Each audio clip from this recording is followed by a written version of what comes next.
Welcome everyone to the Millbrae Planning Commission meeting, regular meeting of August 4th, 2025. We received a request for virtual meeting participation for Commissioner Wong. Commissioner Wong, we need to ask you a couple of questions to ensure the requirements for your remote participation have been met. First, could you please generally describe the circumstances relating to your need to participate remotely? Yes, I appreciate your consideration for this remote request. Currently in the Bay Area, off-site, taking care of elderly parents with congestive heart failure. All right, thank you. Can you confirm that you'll have audio and video throughout the meeting? Yes, I have video and I hear you clearly, audio throughout the meeting. Okay, and please disclose if there are any individuals over the age of 18 present in the room, and if so, the general nature of their relationship with you. There is no other person in the room here while I'm zooming. Okay. Let's do roll call then, please.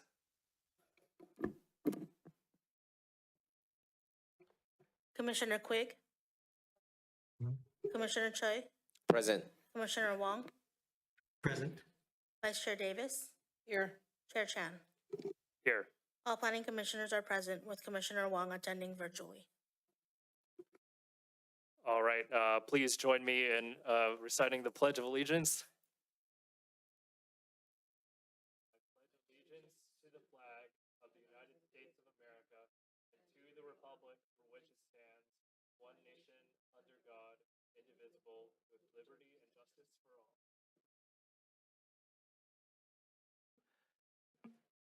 All right, agenda review. First up is the nomination and election for the Planning Commission Chair and Vice Chair. Then meeting minutes, public communication, one public hearing item. Any discussion or changes to the agenda? Okay, moving on then, we'll consider the nomination and election of the Planning Commission Chair and Vice Chair for fiscal year 2026. Are there any nominations for Chair? Yes, Commissioner Quigg. I nominate Maureen Davis as the next chair of the Planning Commission. Is there a second? Second. Oh, sorry, actually, can I clarify with you, Commissioner Quigg, would you like Chair Davis to assume the chair position immediately or at the next meeting? It's my decision. You might as well do it tonight. I thought that it was always in July. Is it? Yeah, this is the first meeting since the typical rotation, so the commission could either have the rotation of the chair effective for this meeting or the next meeting. And if it's for this meeting, you just need to include it in the motion. I suggest that we move forward and complete it tonight after we vote. Okay, Commissioner Choi, as the seconder, do you accept the change? Yes, that's fine. A second. All right, moved and seconded. Any further discussion? All right, can we do the vote, please? Did you want to do it on the board or did you want to do it on? Don't we have to do it roll call since Commissioner Wong is remote? Oh, okay, yes. Okay. Commissioner Quigg? Yes. Commissioner Choi? Aye. Commissioner Wong? Yes. Vice Chair Davis? With gratitude, yes. Chair Chan? Yes. Motion passes 5-0. With the chair being immediately switched. Well, okay. I meant tonight, but. Okay, that's fine. So even before we do vice? Yes, it's. Oh, alrighty then. That's what I thought. I said even if we do it tonight, I would do it. I'd like to thank Commissioner Chan for excellent service during the last year as chair.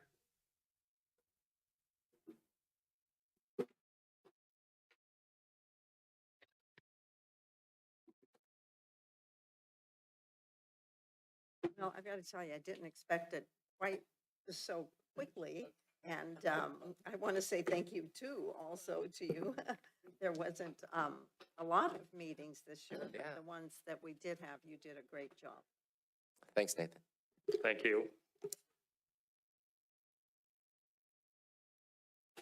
I didn't know we would do it this fast either, so I get your notes now, don't I? So Okay, now we need to rotate the vice chair. that's what we're doing next, yes. I thought I might be doing this later. We would be doing it later.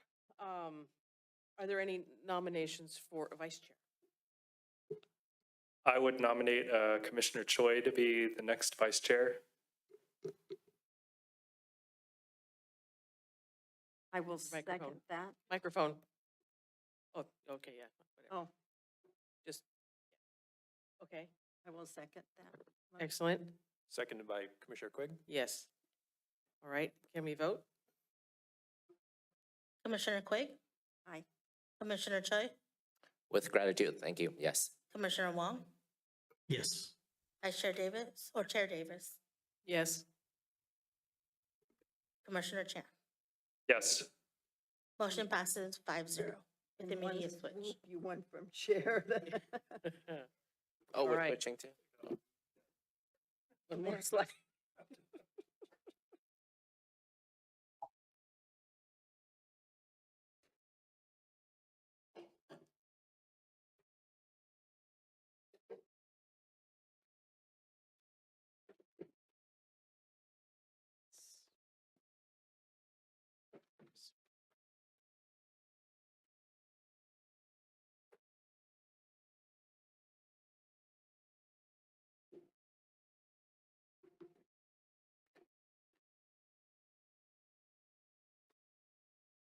Everybody settled? Okay, cool. Alrighty, moving on then. Next up, we have a set of minutes to approve from the Wayback Machine. Where'd they go? Here they are, from May 19th. Anybody have any corrections or want to make a motion? I move we approve the May 19th minutes, right? Is there a second? I'll second. Thank you. Can we vote? Commissioner Quigg, Yes, Commissioner Wong, Abstain. So I was not there. Chair Davis, Yes. Vice Chair Choi, Yes. Commissioner Chan. Yes. Motion passes 4-0-1 with Commissioner Wong abstaining. Alrighty. Moving up is public communication. This is the time set aside for anyone from the public that would like to address the Planning Commission on any topic in our purview that is not on tonight's agenda. Is anybody, we have one person in our audience, anybody in on the audience or on Zoom who has anything to say? There are no speaker slips or hands raised on Zoom. Alrighty then, we'll move on to our public hearing,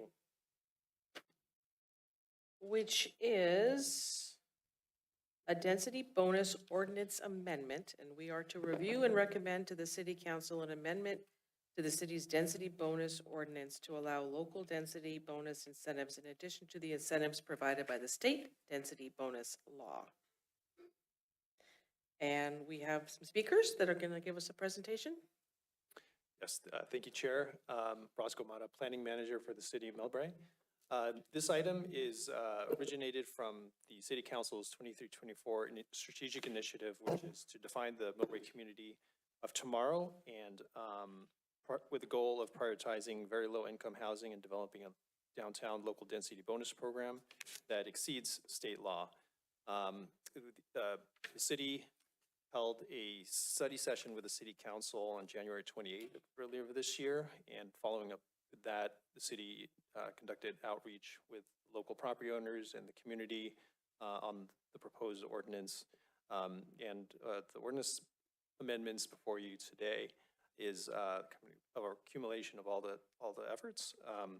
I also wanted to point out the city did receive additional correspondence on this at about 4:30 today. I'll address that after we hear the presentation from Harrison Associates.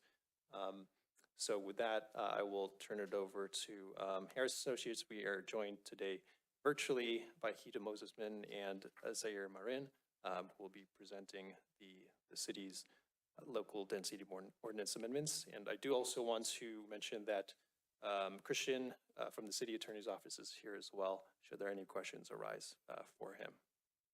Thank you. Yes, good evening, everybody. I just want to make sure that you all can see the initial slide that we have here. Yes. Great, thank you. All right, so again, good evening, everybody. My name is Zaire Marin. I'm a project manager of the consulting firm Harrison Associates.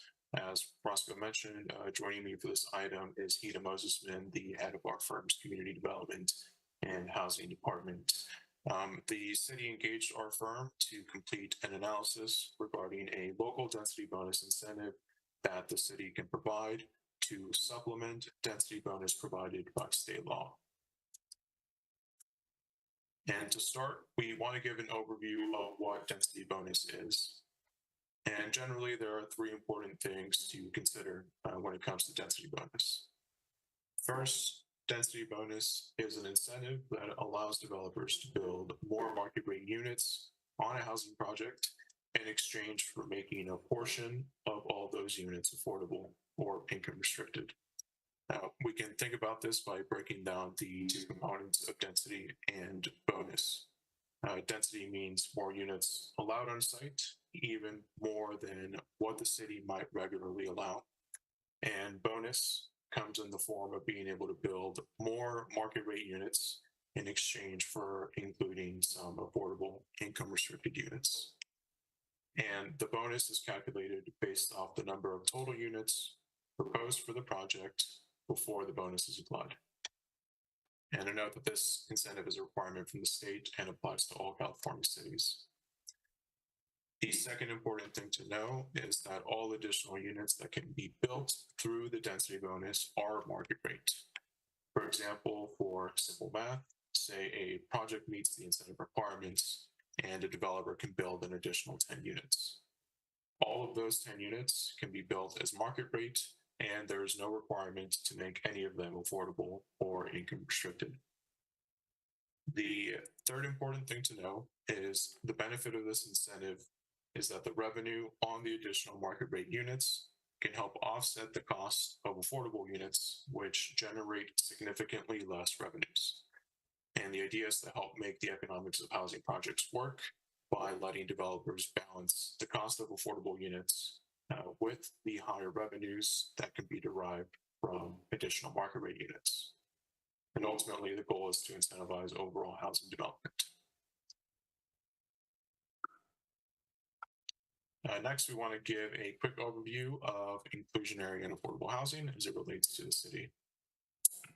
Starting with basics. Inclusionary housing and affordable housing are effectively the same thing in the context of our discussion today.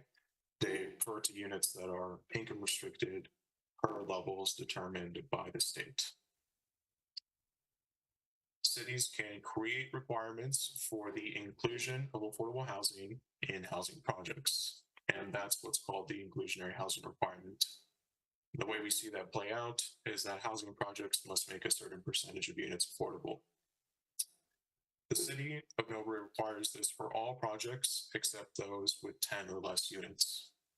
Those projects are able to pay a fee to the city if a developer does not wish to include any affordable units in the project. And naturally, I think the next question is, what are the city's affordable housing requirements? And that depends on the type of project. starting with ownership projects or projects where all units will be made available for sale to consumers. Here, the requirement is that 15% of units be affordable to households with moderate incomes. Again, the city's requirement for sale projects is that 15% of units be affordable at the moderate income level. Considering rental projects where units will all be made for rent instead of for sale, here the city requires that 10% of units be affordable to very low income households and 5% to low income households. These affordable units could only produce below market rents up to certain levels that are determined by the state. And again, the city's requirement for rental housing projects is that 15% of units be affordable, with 10% at the very low income level and 5% at the low income level. Taking a step back, we're discussing the city's affordable housing requirements because they tie directly to the structure of the proposed city density bonus. The proposed city density bonus is structured to make meeting the city's affordable housing requirements more appealing to developers. And this in turn helps the city ensure that necessary affordable housing units are constructed.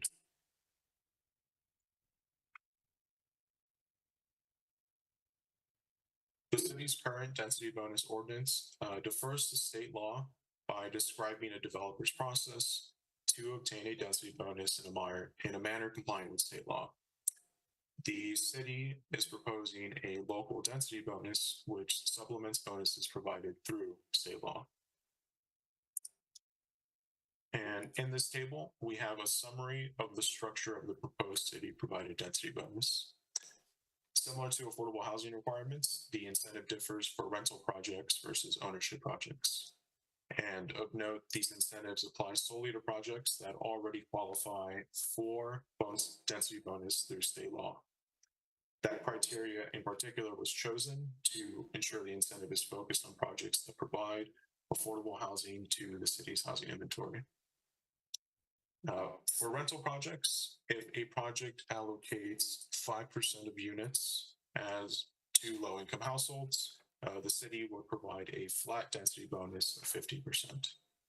This bonus would be in addition to anything the state provides in this income category and is aligned with the city's rental affordable housing requirement of 5% of units allocated to low-income households. Additionally, for rental projects, if a project allocates 5% of units as moderate income, the city would provide a density bonus equal to half of that provided through state law in that income category specifically. For rental projects, the city does not have a requirement as it relates to moderate income units. So this incentive is meant to help incentivize the production of this housing type. For ownership projects, if a project allocates 15% of units to moderate income households, the city would provide a density bonus equal to that provided through state law, which effectively doubles the bonus. And this incentive is aligned with the city's ownership project affordable housing requirement of 15% of units allocated to moderate income households. Acknowledging that this overview is very conceptual in nature, in a minute we'll walk through what these incentives look like when applied to example projects to help illustrate their effect.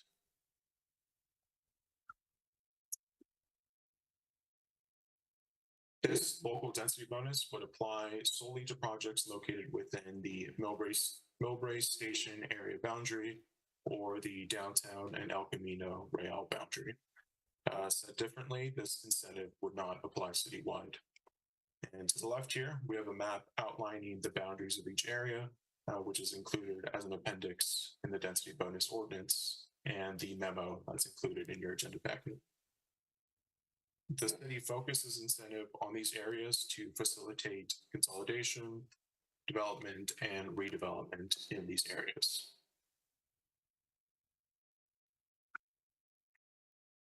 On April 16th of this year, the city held a local property owner and stakeholder virtual outreach meeting. That meeting was attended by 14 people, though the invite was sent to a larger group and made available for access by the larger public.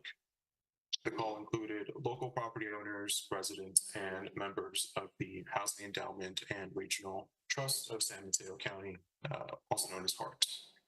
And during this meeting, attendees were provided a presentation overviewing the city's inclusionary housing requirements, existing state density bonus law, and the proposed city density bonus that we're discussing today.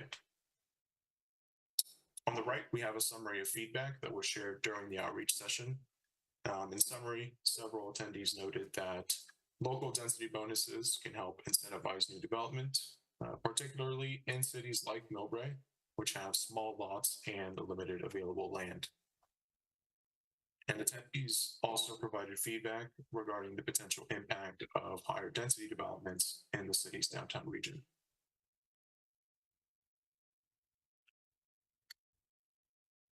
On the following slides, we'll provide examples that illustrate the city's proposed incentive through 2 example housing projects. For the first example, we're using a 10-unit for-sale project. And for the second example, we're using a 100-unit rental project.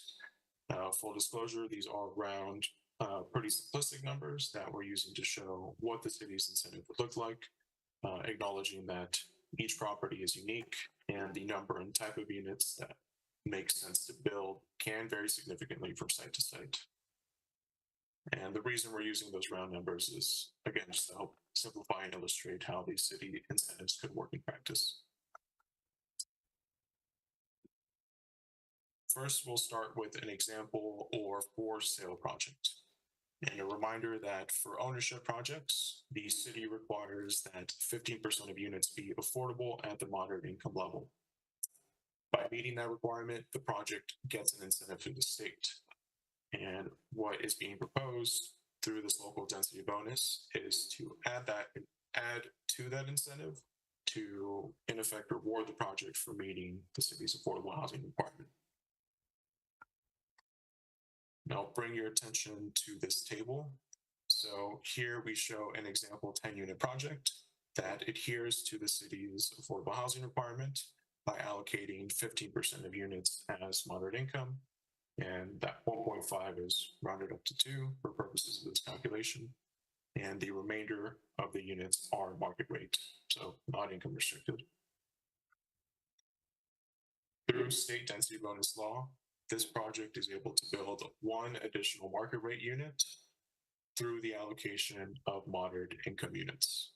So 1 additional market rate unit is able to be built, and the number of affordable units is kept the same. Through the city's proposed local density bonus, this would double the incentive that is offered through the state. So in addition to the 1 additional market rate unit that can be built, the city's local density bonus would allow 1 more market rate unit to be built. And here we have a summary of what that looks like, putting that all together, where through the state incentive and the city incentive, the project is able to increase the number of market rate units from 8 up to 10. Again, while keeping the number of affordable housing units the same.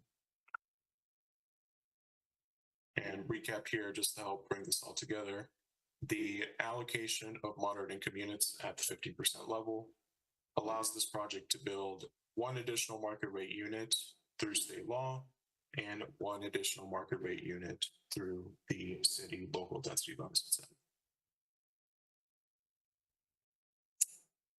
And next, we'll take a look at an example project. Admittedly, this is a bit more complicated because there are more components to it. A reminder that for rental projects, the city requires that 10% of units be affordable at a very low income level and 5% be affordable at the low income level.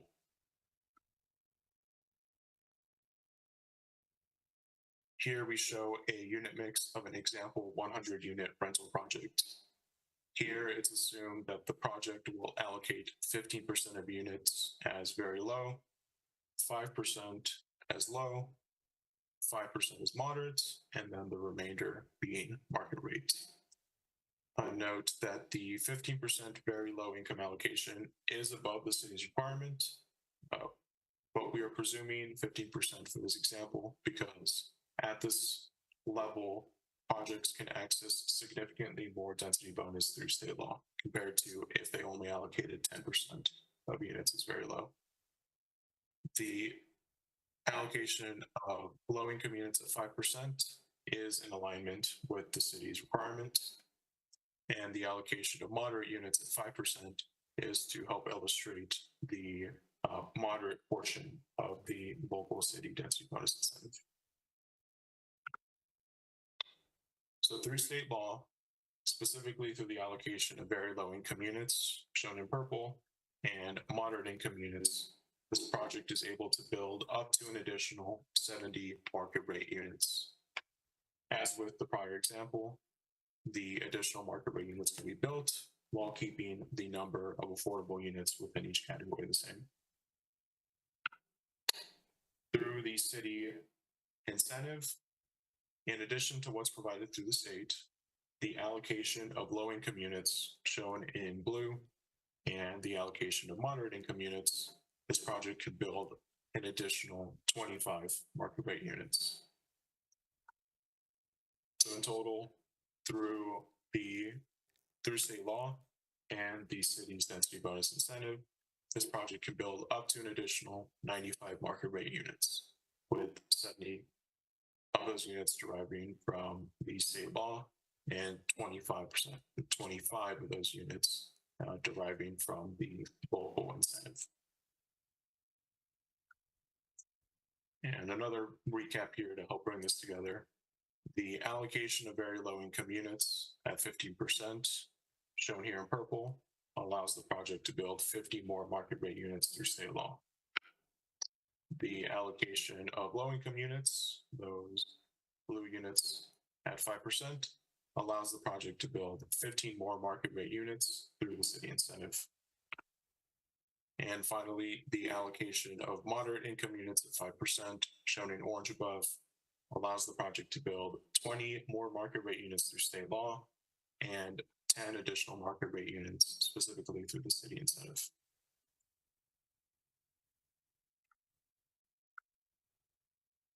So big picture, how will the city provided density bonus help facilitate development?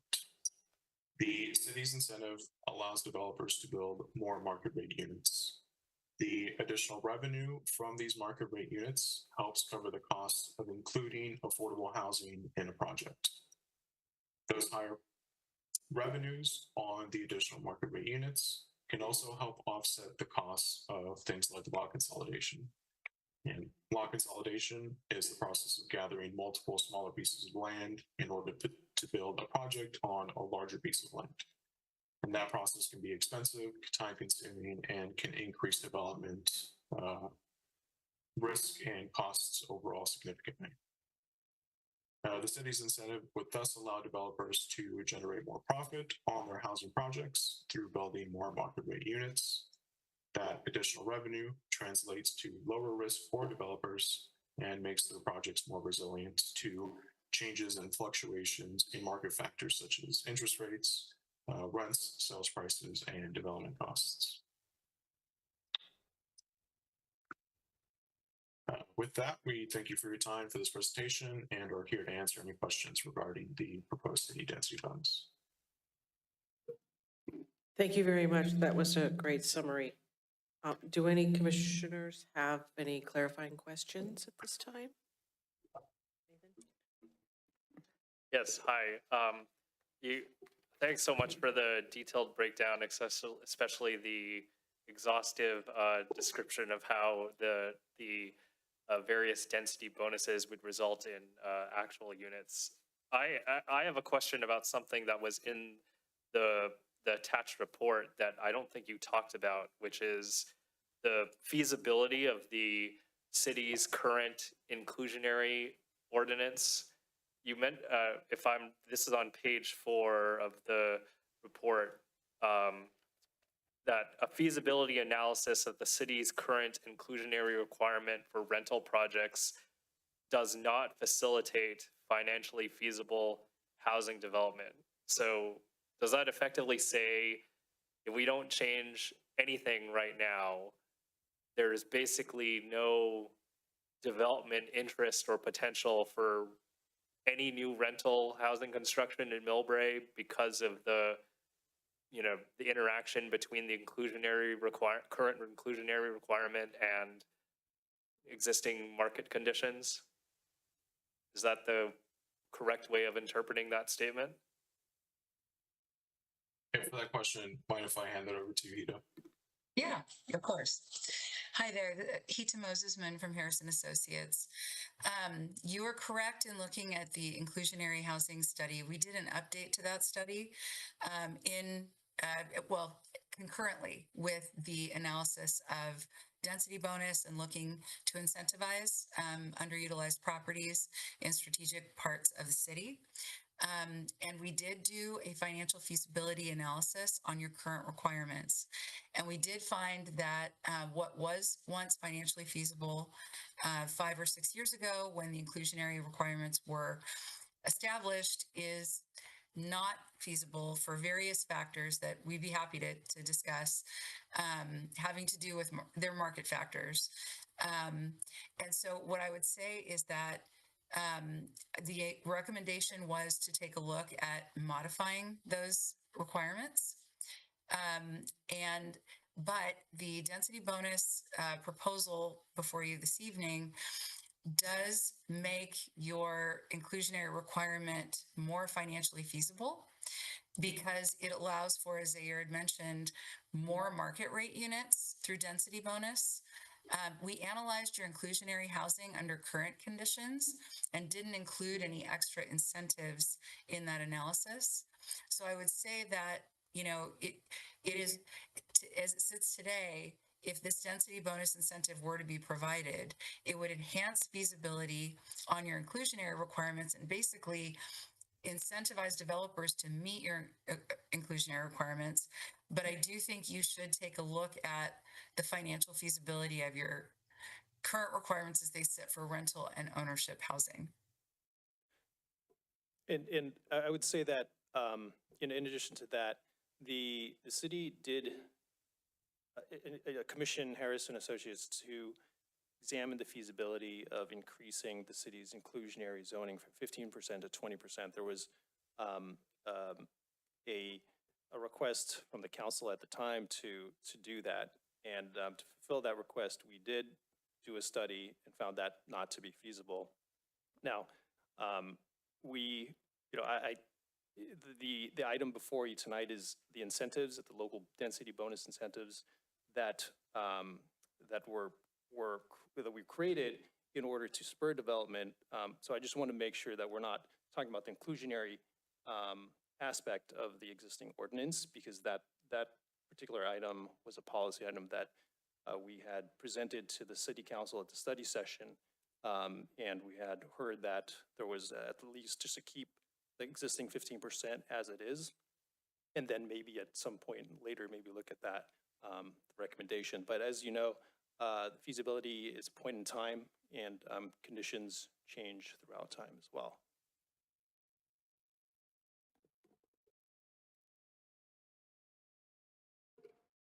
Thank you. Did that answer your question?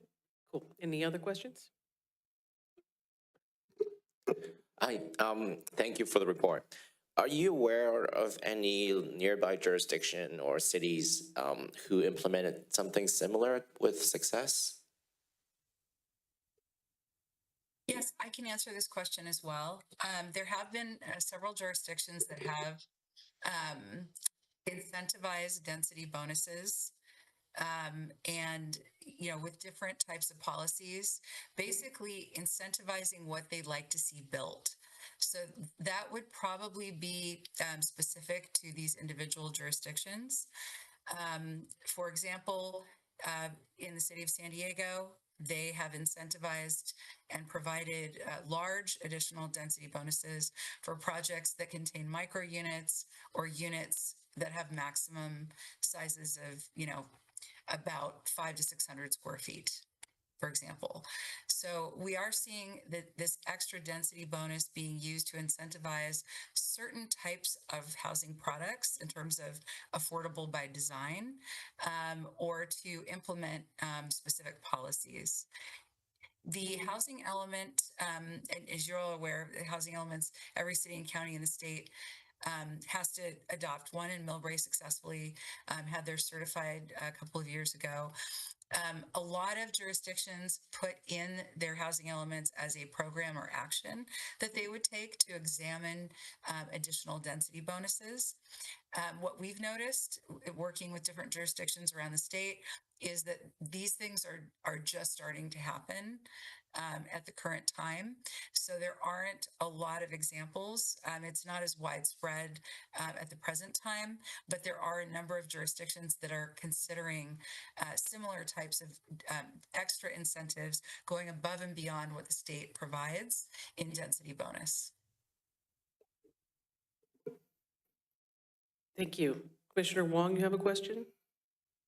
Yes, just like to start with a technical question in the report, just going back to the commercial ownership example.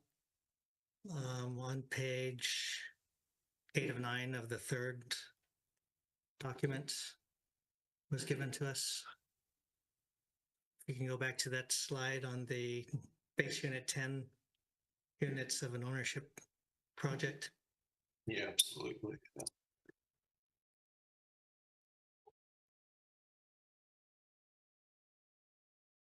So for this, just trying to make sure it's tight and the math's right before we pass it on, if we take a vote on it.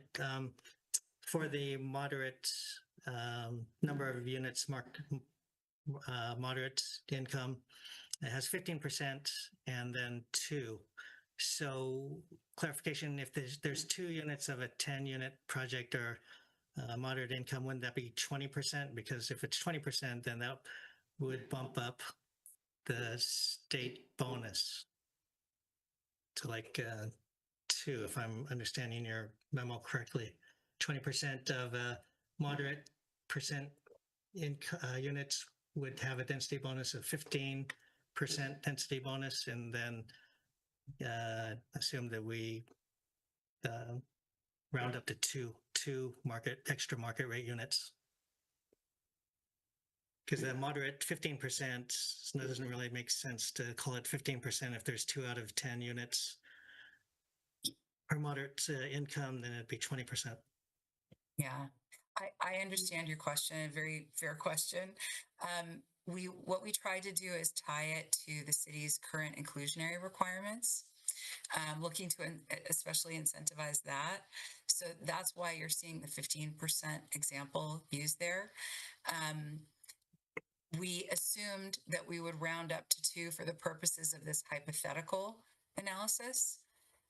Because even though you do have, I believe, a fractional unit clause in your inclusionary requirement, this was not intended to be as granular as your actual inclusionary with all of that, because this tends to be a little bit complicated on how to calculate it. And so we were trying for nice even numbers, but trying to stick with your inclusionary requirement as opposed to tying it too much to the state density bonus. But you're correct. The state would allow for additional density bonus at a 20% number. This was our way of trying to simplify the explanation, if that makes sense, and not intended to be as precise. But do understand that you're absolutely correct. Okay, I suggest adding a note or comment on that so that doesn't create further confusion. See, beyond that, there's one other technical one on your map of the zone for the ECR El Camino Real and the right there. This map right here, that's slightly different from our zoning map that's online. There's just a couple spots on Hemlock, just north of the blue area where the blue intersects the orange. And then also on the orange, to the very far end of the north of the map, I just double check to make sure that this map is consistent with our zoning map, because it appears like it may be omitting a couple ECR locations there. So Might be good just to double check on that in case ever it arises that there's a project and then it falls or there's some discrepancy in the map and create some confusion. Yeah, absolutely. And I'll just address that. This map was drawn through a shapefile that the city's planning department sent over to us, and it's parcel based. So I think a distinction might be the fact that this map is kind of parcel based versus the zoning map you might be looking at. It can essentially like close the gaps in between the different parcels. But point noted, and we'll make sure to verify that. Okay, that's it for the technical questions I had. I don't know if you want to go into more philosophical questions at this point. No, not right now. Okay, Thank sure. you. Any other questions? No.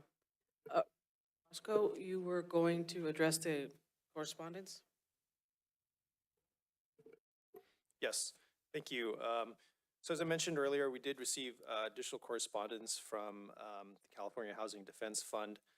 One is a letter regarding our proposed density bonus ordinance.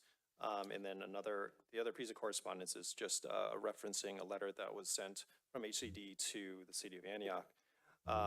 The letter that the California Housing Defense Fund sent to us, it was sent to us late today. We did take a look at it, and what they are pointing out are some flaws in the existing ordinance that was passed previously. There was nothing in there that has pointed to any errors with regards to any policy items that we're currently proposing. So because we have an existing density bonus ordinance and we are updating that ordinance, there have been some state laws that have passed since we adopted it that we would need to just kind of incorporate into an updated ordinance. So, so with that, I think that we could open up the public hearing or the public comment for this, have discussion and discuss the policy considerations before you tonight. And then the city, along with the city attorney's office, can review the finer points in the letter and make any adjustments necessary and bring this back to a date certain in the future. So we wouldn't necessarily be voting tonight then? I think it would behoove us to have a little bit more time just to analyze the points in the letter. Again, this has nothing to do with what the city is proposing from a policy perspective, but just cleaning up some of the existing points in the ordinance. So our discussion should solely focus on the density program and not address anything that's in there. We're not gonna, that's not what our job is tonight. Right, given that we still need a little bit more time, I think Right. that, when we bring this back to the planning commission, we could discuss the additional amendments that are made to address the letter. If any other But- changes are made. Exactly. And again, this is going to be done consistent with state law.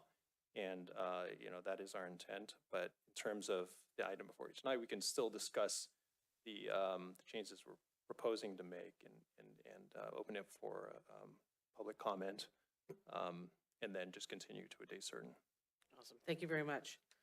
Okay, so you just mentioned public comment as can we open that up? Are we good? Do we have to vote? Remind me, I've done this for a while. We just open it and close it, nothing else? Yes. So are there any members of the public that want to speak on this item here or on Zoom? Speaker slips? No speaker slips or hands raised on Zoom. Okay, then, and we'll close the public comment? Would you have to vote on that or no? Okay, so you have to vote. Do you need a motion? Yes. Okay, I motion to close public comment. Second. Thank you. That one won. It was close. And your votes? Commissioner Chan, Yes. Commissioner Quigg, Yes. Commissioner Wong, Yes. Vice Chair Choi, Yes. Chair Davis. Yes. Motion passes 5-0. Public comment is now closed. All righty, now it's time for discussion and other deeper questions. Anybody want to kick that off? Nathan? Yeah, maybe could either Harrison Associates or staff kind of explain what the difference is between waivers, incentives, and concessions in terms of meeting if the density bonus program were to pass and the developer wants to pursue the project of the size that they're entitled to under it, like, I'm having a hard time parsing what is technically different about each of these three things to achieve that. I can answer that question, and it is a little bit confusing because all of the things that you mentioned would be considered concessions. I think concessions are probably the key term.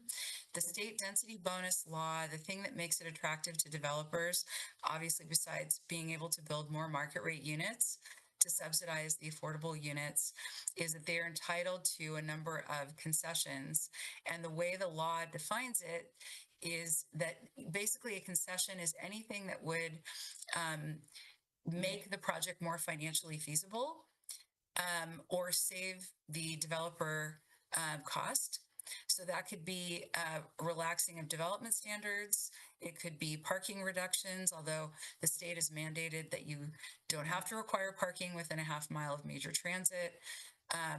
The state has actually passed a number of laws that have given sort of incentives without calling them incentives. They're mandates that local government cannot require certain things under certain circumstances, and parking would be one of those. Other things, to your point about waivers might be a reduction in development impact fees, or they might be a deferral of developer impact fees, although there was a law passed recently that deferred development impact fees to certificate of occupancy under many circumstances. But I would say that concessions are sort of the header that all of the other things that you mentioned go underneath. And again, that would be anything that would enhance the feasibility of a housing project. Thanks, that really helps. I guess one other thing that was a little bit unclear to me is just how much discretion there is over the nature of those concessions. So if a developer is entitled to a certain number of units under the local density bonus program, and they have some choice about whether to ask for more height, to ask for a higher FAR, ask for less parking, how is that selection determined, and does the planning commission ultimately have the final say over to whether to grant those concessions or not? So to answer your question, the law does provide some flexibility with these types of concessions. So there are no concessions that are mandated except for the parking reduction that I talked about, because that was a state law that passed. So within a half mile of transit, you have a very large transit station. Parking is not required. However, I will say, based on our experience, it is very, very difficult for a developer to get a loan or to get financing without some parking. So even though it's waived under California law when it's near frequent transit or transit station with frequent stops, and that could be bus, it could be train, many times they don't take that concession or that sort of, mandate, because it diminishes the marketability of a rental project, even an ownership project, because of consumer preferences. And even the lending institution is aware of that. So as it relates to parking, I've seen a very, very few projects in the state of California that have waived parking completely, and there is no even visitor parking. I'm only aware of one project that came close to that, and they ended up having to lease space in a parking garage 2 blocks away because they couldn't rent any of the units. So that's what the market is weighing in on that, I would say. And what we see even right next to transit is there's at least one spot per unit. So this is all to say that you do have discretion over which concessions are granted.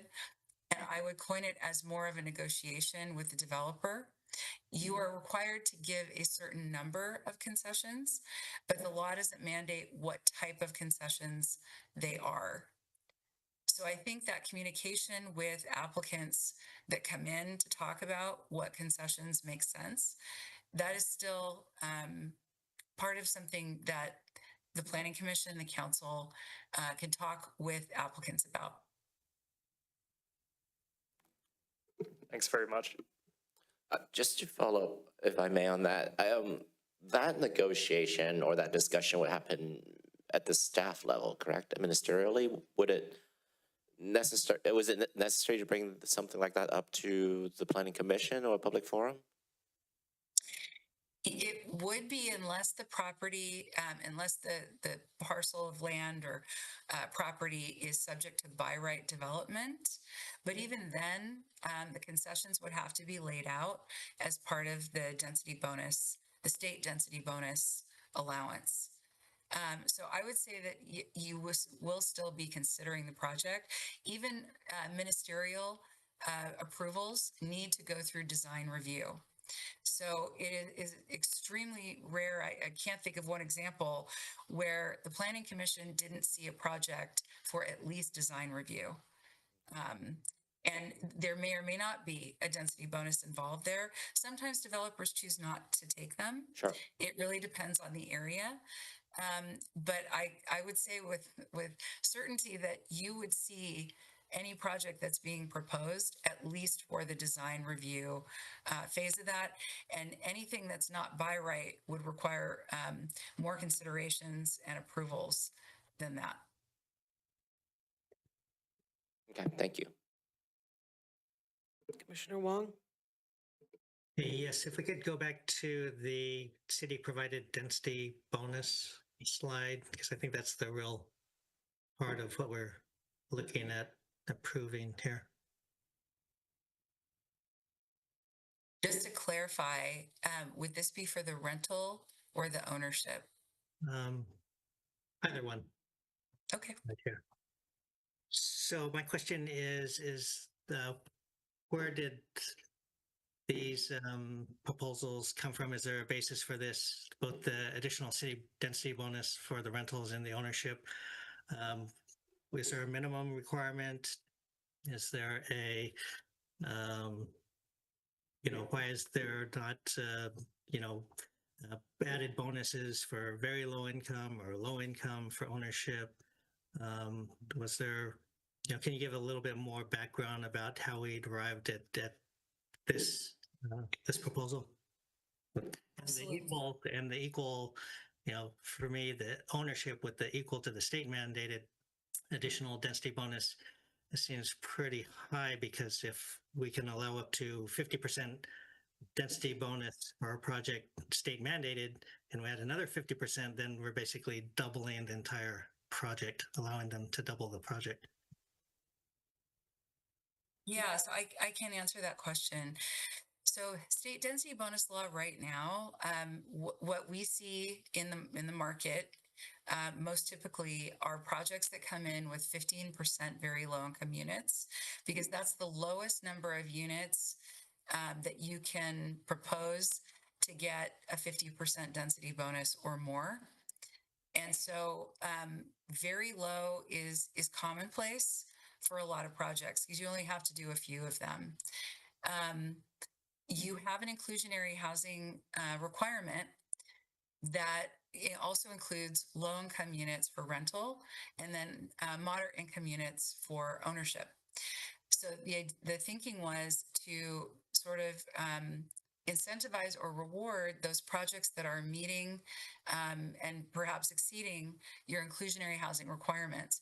The threshold for density bonuses at low income is very high. It's higher than your 5% requirement. So the thinking there would be that instead of having, and we see this in communities where because of the way the state density bonus is structured, you get, 15% units gives you a 50% density bonus. It's pretty big. And then you can just, and most developers, a lot of them will stop there. So what you have are a lot of very low income units, and then you don't have very many low income units. You have a lot of very low, but not very many low. And we're seeing that in several communities that have inclusionary housing requirements. And then when you look at your RHNA numbers, your state mandated housing numbers in your housing element, it becomes very challenging to meet those numbers when low income at inclusionary levels does not meet the threshold of the state density bonus. So here I can answer in terms of low income, it's to provide some incentive for meeting your inclusionary, whereas the state doesn't do that. And the same would be true of moderate for rental projects. Moderate would be your missing middle or people that make average income in your area. So that would be the incentive there where the state doesn't incentivize that at that 5% level. And then on ownership, it was to provide additional, the ownership projects are usually smaller than rental projects. And so it was to provide enough of an incentive for a developer, to meet this and exceed it and maybe choose Millbrae with a 15% ownership requirement instead of choosing to build somewhere where there wasn't an inclusionary requirement for ownership, or another city that allowed an in lieu fee instead of building the units on site. So really, all in all, this is the way that this is proposed and structured is to reward or incentivize your existing inclusionary requirements. I know it's kind of a crystal ball, but do you like have a revised RHNA projection that it's going to boost our RHNA numbers and help us with that? I wish I could say with certainty. I think interest rates are going to play a large part in that. Market factors will play a large part in that. I can tell you that based on our market research that's in our, in the studies that we prepared, the COVID impact in San Francisco and the surrounding communities, just like Millbrae, rents flattened out a little bit. And sales prices did flatten for a while, but are on the rise. I'm reading a lot more about recovery in the Bay Area in terms of property values, rents, and things like that. So I think it's a combination of that improvement continuing, especially around the San Francisco area, and then market factors like interest rates and tariffs. So is the driver for this, is it the RHNA, trying to achieve RHNA numbers, or is there there's no state minimum requirement for like added, cities have to add an additional density bonus, correct?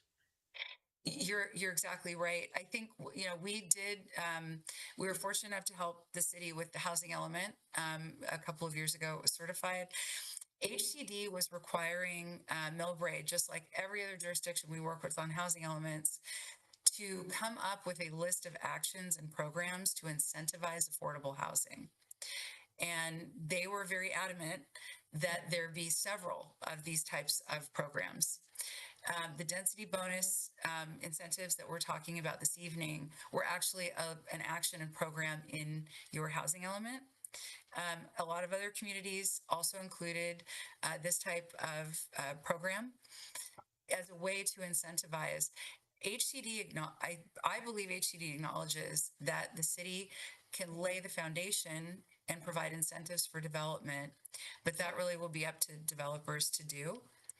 I think that this is meant to encourage development in your city and to provide that additional profit buffer on projects where you get more market rate units when you're also doing affordable to lower the risk. So if you're offering an incentive like this and the city next door is not, they may choose to build in Millbrae as opposed to another city, Redwood City, for example. If you're offering more density bonus than the state would allow.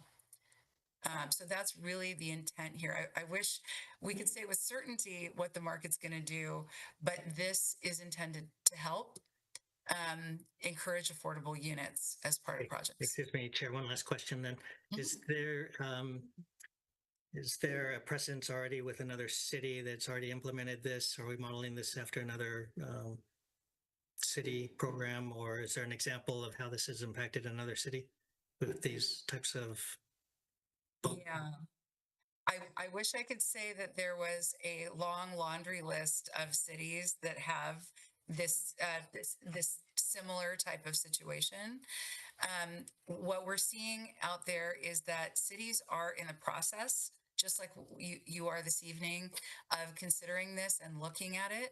We have seen some jurisdictions, and I use San Diego, the city of San Diego, who has very progressive housing policies and incentives there. We have seen success in San Diego. I can definitely say that with certainty. That is a very urban city, and they're allowing very, very high densities there. And redevelopment of entire neighborhoods is occurring to allow for their residential need. But I don't think that we have data that has been tracked on a large enough data sample to be able to tell you what the trend is at this point, because this is a little bit of a new phenomenon. The state had already allowed this. Any jurisdiction in California has to allow for the state mandated density bonus. And it's a fairly new phenomenon to go above and beyond that, to offer additional density beyond that and kind of fill the gap, as I said, on low and moderate income that have higher thresholds for the percentage of units going in. So I think it's going to be maybe some time before we have a large enough data set to look at that trend. We have run feasibility on this, though, and financial feasibility, and it definitely is an incentive in terms of if you look at profit. Okay, thank you. Thank you. Question? No? All right. This feels like it's a step in the right direction. We can only set the table. Developers have to come in and decide to fill it or not, but this is another step forward to us saying, please come, we welcome you. And it can increase our housing number, which is desperately needed. So you say you're suggesting we should just hold off tonight and you're going to bring this back to us at another time?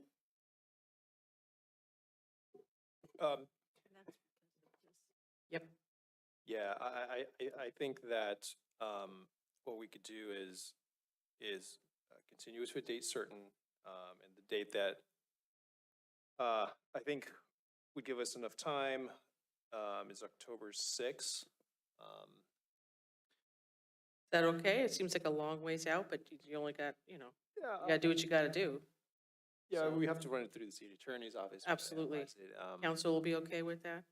Is there a deadline by when we want to or absolutely have to have No, this? well, this is initiative that's driven by the city, so Sure. there is no mandate that we have to get it done.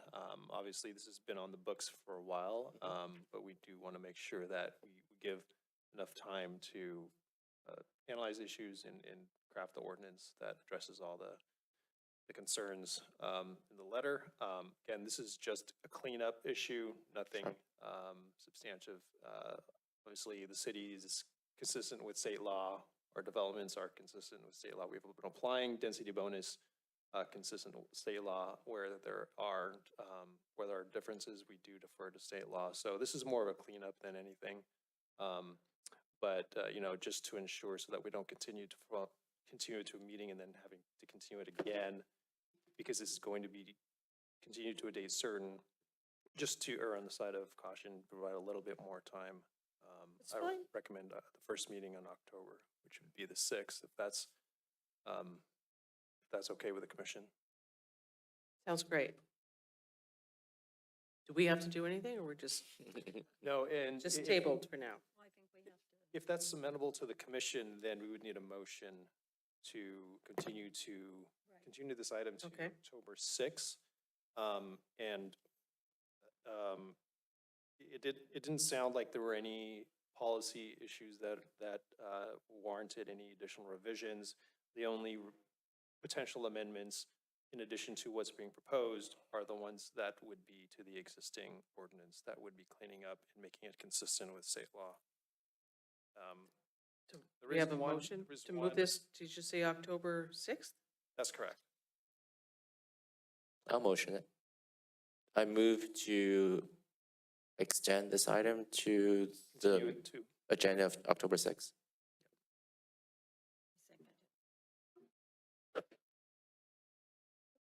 so motion by Commissioner Choi and then second by Commissioner.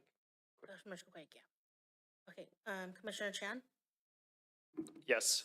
Commissioner Quake, Commissioner Wong, Yes.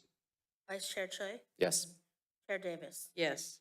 Motion passes 5-0 to move a continuance to October 6th. Alrighty, thank you. New business, we don't have any staff updates? We will have, the next planning commission meeting is August 18th. We'll have one item on that agenda, second story addition, single family home. So we will be moving forward with that planning commission meeting.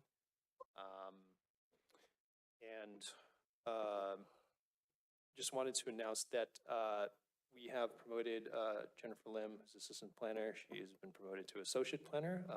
Our senior planner, Nestor Guevara, has moved on to the state of Washington, so he's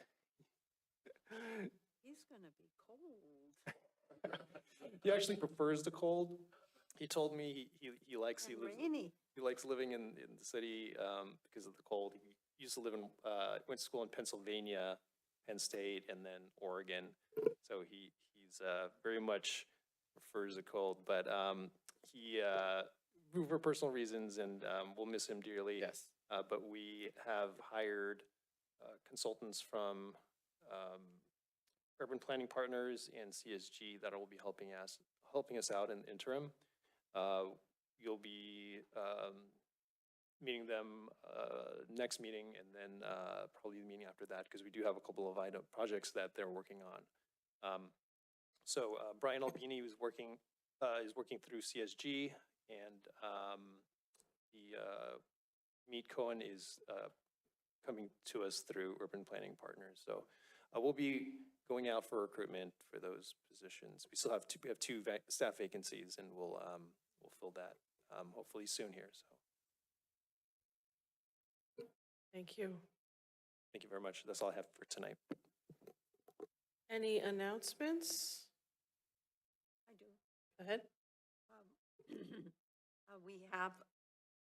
We have received our applications, nominations for the Millbrae Volunteer of the Year Awards.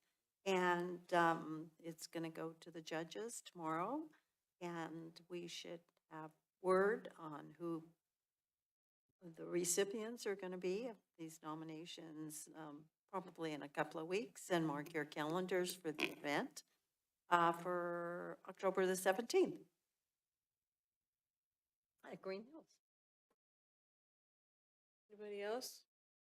I'm just going to remind everybody who might be watching about all the festive things that are coming. Besides that event later in October, National Night Out is tomorrow night at Central Park at 5:30. Meet our law enforcement officers and associated folks and have some fun in the park. Beats and Brews is Thursday, August 21st on Broadway. We've got our local Justin and Jeremy Garcia, as well as the very famous Pride and Joy entertaining us for that evening. We have movies in the park. Is this already passed? No, it's Friday. Kung Fu Panda 4. Movie starts, around dark, maybe 8:15. Mills Estate Park Reactivation Workshop.